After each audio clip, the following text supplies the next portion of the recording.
பரம்பரை தொழிலனா விட்டுட்டு ஊர்ல எல்லாரும் கேவலமா பாக்குறாங்களேன்னு பால் வியாபாரம் பண்ணா இவன் முன்னாடி இறந்து போனவங்களுக்குனா மேல்புடி வேலை பார்த்தனால இவன்ட்ட பால் வாங்கின யாருமே இவன்ட்ட வாங்க மாட்டாங்க.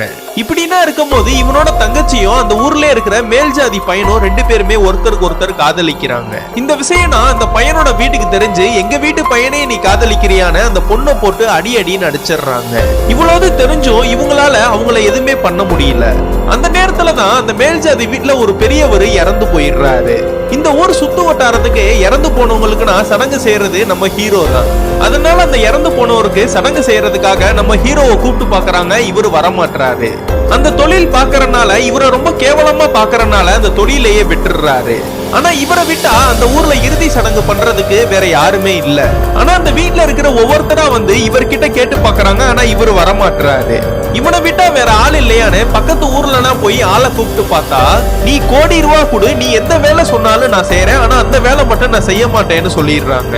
அடுத்து வேற ஒருத்தர்கிட்ட கேட்டு பார்த்தாலும் என்னால முடியாதுன்னு சொல்லிடுறாரு. அந்த சடங்கு செய்ய ஆள் இல்லாம நடு வீட்டுல அந்த பிணத்தை போட்டு எல்லாருமே வெயிட் பண்ணிட்டு இருக்காங்க. இவனுங்க வெயிட் பண்ணதுல அன்னைக்கு நைட்டே ஆயிடுது. அதனால நம்ம ஹீரோவோட வீட்டுக்கு போய் அவனோட வீட்டுல இருக்கிற ஜாமா ஜெட்டு எல்லாத்தையுமே அடிச்சு நொறுக்குறானுங்க. இவனையும் வெட்டி கொல்றதுக்காக வராங்க. ஆனா அதுக்குள்ள நம்ம ஹீரோட அம்மா உங்க காலில் விழுந்து, நான் காலையிலக்குள்ள என் பையனை அனுப்பி வச்சிடறேன், என் பையனை கொன்றாதீங்கன்னு காலை புடிச்சு கெஞ்சுறாங்க. ஆனா நம்ம ஹீரோ அப்பையும் நான் இந்த தொழில பண்ண மாட்டேன்னு போலீஸ் ஸ்டேஷனுக்கு போயிடுறாரு. இந்த பாடியால தான் இவ்வளவு பிரச்சனை ஆகுதுன்னு அந்த பாடியை தூக்கிட்டு போய் மார்ச்சரியில வச்சிடறாங்க.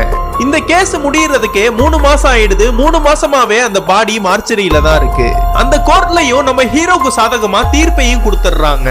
அவங்க குலத்தொழில அவங்க தான் செய்யணும்னு யாரையும் வற்புறுத்த கூடாதுன்னு ஒரு தீர்ப்பை கொடுத்து அந்த கேஸவும் அதோட முடிச்சு அந்த பாடியவும் அவங்க கிட்ட தந்துடுறாங்க.